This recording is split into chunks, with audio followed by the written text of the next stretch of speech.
Welcome back to Finding Value Fantasy. Appreciate you guys all being here. We're back with a new strategy video talking about the BoGo Strat on Underdog. Let's get into it.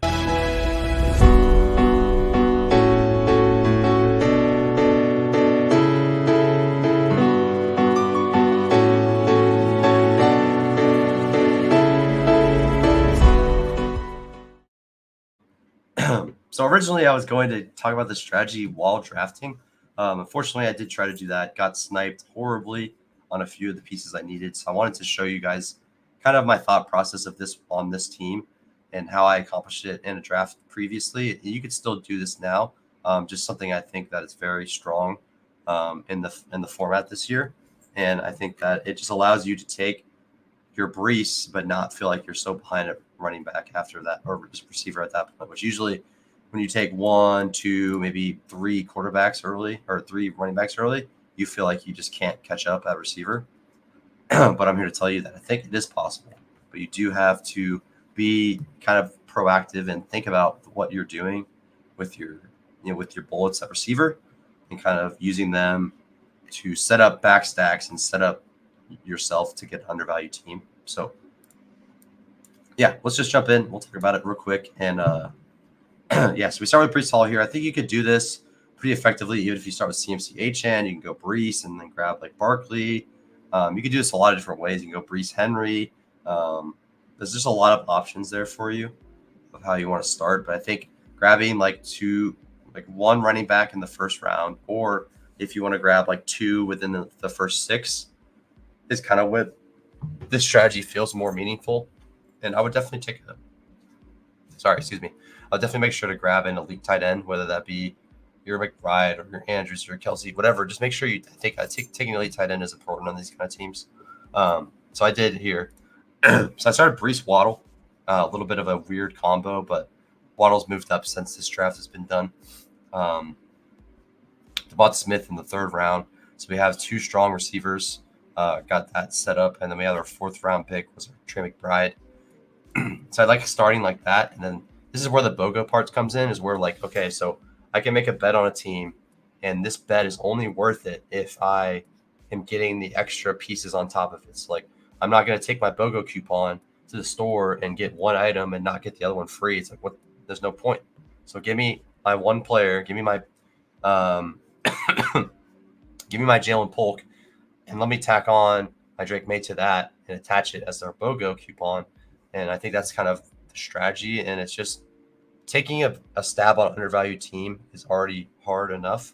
So let me just make sure I'm making a big bet on the team or a couple of bets on the team so that if it hits, then I have a value of Polk, I have a value in Henry, and then I have a value with Drake May and Douglas. And then I'm looking at a player that should be priced at pick 100 with Douglas. I got looking at a player that could picked in the first 6 rounds with Polk. And then I have a top 10 quarterback with May. And that's how you catch up at receiver. Like, those are your paths to catch up at receiver. Same with the Browns. If you want to go Judy and Njoku, maybe they're mispriced by a couple rounds. Or you want to go Palmer and QJ, maybe they're mispriced by a few rounds, and Herbert is as well. Those are the kind of strategies I just love in this kind of format. And I think if you do it the right way, it could be extremely strong. And I like capping these on with like a pretty reliable, solid quarterback. So I like to grab like Jordan Love or Dak, Joe Burrow, Caleb Williams, Jane Daniels, Tua.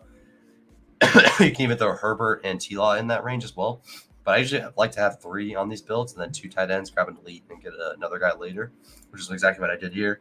So we got Jordan Love stacked with Jaden Reed and Wicks. So we have a double stacked quarterback, and then we have Drake May triple stacked actually with Douglas, Polk, and Henry.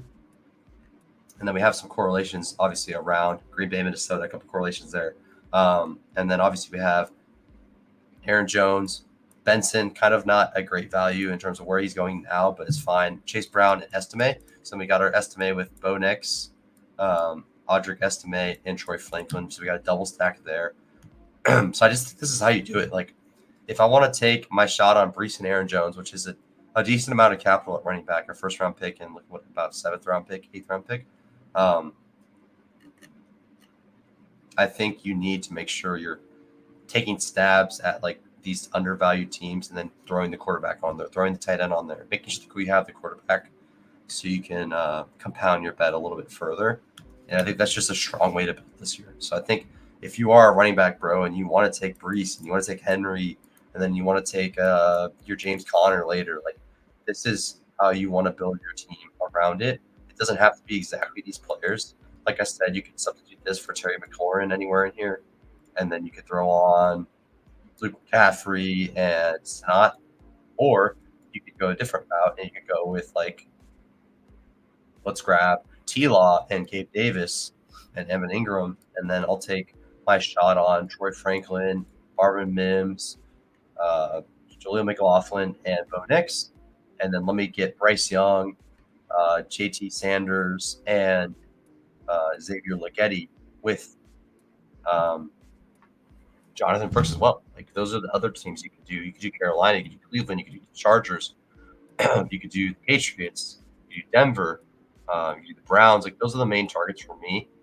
You could kind of take the Bucks as like an undervalued team if you want to go that route. It's a little bit different because there's two higher priced receivers on that team, but I think it still makes sense to go like you could go Otten with Baker and McMillan and like Bucky Irving, and you could have a big hit there with either an injury or you get a massive hit just because that offense is just a little bit undervalued, and then the ancillary pieces are just so strong where those are all worth it. And obviously you could get Bucky being the starting back. So I just love these kind of builds. I think it just makes a ton of sense this year. So I just think that if you are drafting, make sure to try the BoGo Strat. I think it's really, really strong, and I think I've been doing this for a while. This team was drafted quite a bit ago. Let me go ahead and verify when it was drafted here.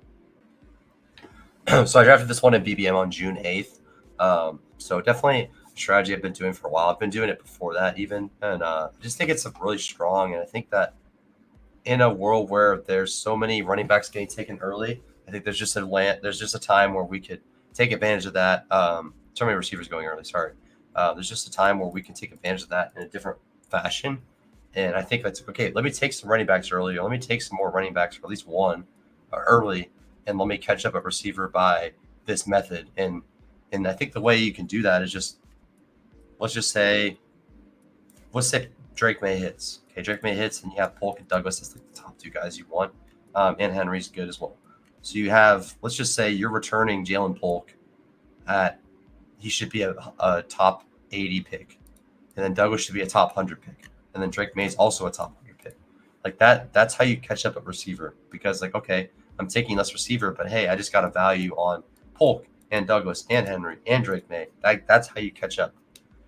I don't catch up by just throwing only Drake May and no one else there, because I don't have any other pieces to go along with it.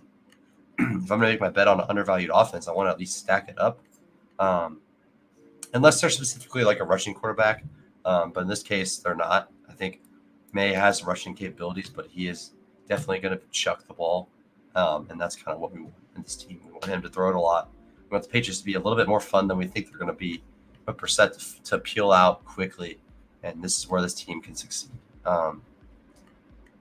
Another piece that I've been trying to work through my teams as well is like when I take an early running back, taking the handcuff for the other guy.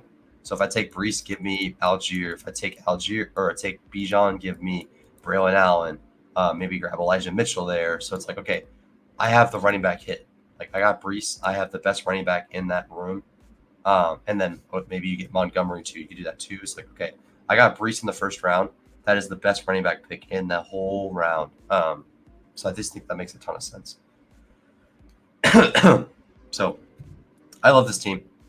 Drake May, Jordan Love, Bo Nix, Brees Hall, Aaron Jones, Trey Benson, Chase Brown, Audric Estime, Jalen Waddle, Devonta Smith, Jaden Reed, Brian Thomas, Dontavian Wicks, Jalen Polk, Troy Franklin, Demario Douglas, Trey McBride, and Hunter Henry.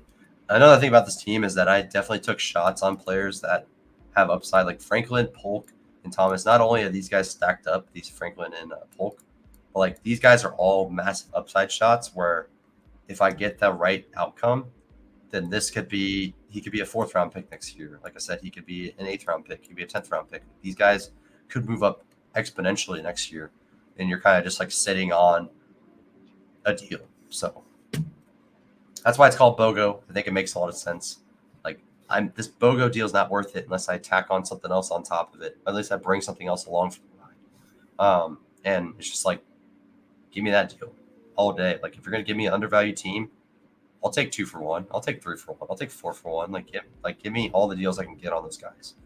Because in this reality that we're living in this team being successful, Patriots are going to be good, Denver's going to be solid, and then Green Bay's going to be good. If it's not the case, then this team's not going to work. But maybe I'll do this exact build without the Patriots, and I'll have Carolina instead. Maybe Carolina hits and it exceeds expectations. And you can kind of rinse and repeat throughout any team you want. Like if you want that to be the Browns with like Judy and Tillman, it could be that with Jerome Ford. You could do with Panthers, like I said already, Denver, Patriots. You could do the Giants if you want to backstep the Giants.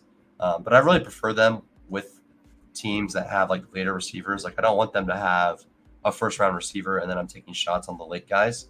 I want them to be like, okay, Sutton's my first receiver at pick 90. Polk's the first receiver at 130. Like those are the kind of teams I love doing this with. Makes sense for Panthers too because like no one goes till pick 80.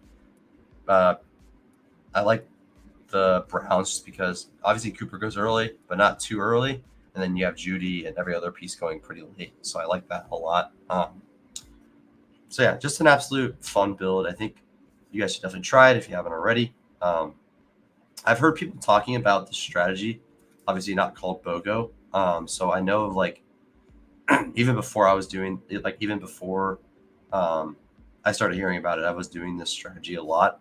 And I have a lot of teams to show for that. And I was talking about it on my stream as well. So it's not something I've just like stolen at all. It's just something that I think a lot of people did think about and kind of thinking about how you can catch up if you want to go heavy running back. And I think that's something that we should be thinking about no matter what. So if like you can think of a strategy that makes sense just in this landscape this year, because we see how far receivers are pushed up, is that exploitable? Maybe.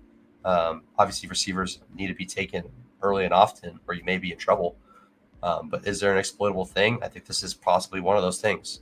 Another strategy I talked about was my touch rule strategy. Stop at 5 running backs when you take like 5 in the 0 RB range. That could be enough since the better archetypes are going later instead of in the 4th round like they were in years prior. So I think it makes a ton of sense. I hope that you guys can find some value in this content. Hopefully that it's enjoyable.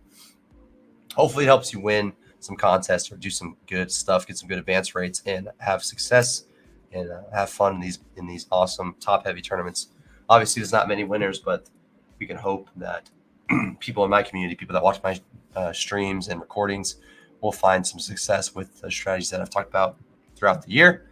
And yeah, we'll be back soon.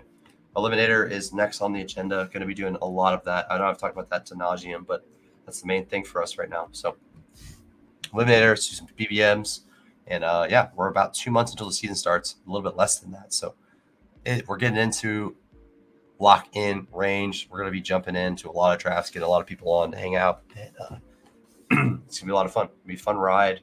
We're in hyper speed now, and I'm excited for this little part of the season, getting a lot of training camp news. I'm stoked, man. I'm stoked. It's going to be a lot of fun, and I hope that I can have some good teams this year. I hope that you guys have great teams as well. But yeah, appreciate you guys all hanging out. This is the BoGo Strat strategy where we can take undervalued offenses to catch up at receiver when we want to go early running back, when we want to go early tight end, even early quarterback. That is how you catch up at receiver, is to grab those undervalued teams, stack them up with their quarterbacks, and hope that they hit. And in this world, we have Patriots, Denver being undervalued, and we have Green Bay being a nice piece this year. So anyways, thanks for watching. Appreciate you guys hanging out. If you guys enjoyed, you should leave a comment and let me know if you enjoy strategy content like this. And like I said, got sniped in the last one, so I couldn't do the strategy live like I wanted to, but I do like the way this format, I was able to really kind of dive in deep about how the strategy works. And hopefully it makes a lot of sense and you guys can implement something similar in your drafts. Try it out. I think it's worth trying. If you're only going receivers, I think it's just worth trying. Maybe tack on, instead of Aaron Jones, you go with Pacheco, and then you grab a different receiver later, even go a little bit deeper at receiver there. So I think it's a lot of fun. You definitely want to have 8 or 9 receivers if you're going to do this kind of build. Just make sure you have enough volume since you're going to lose a little bit of quality. So a lot of fun. Appreciate you guys hanging out. I'll see you guys next time, and peace out. Later, guys.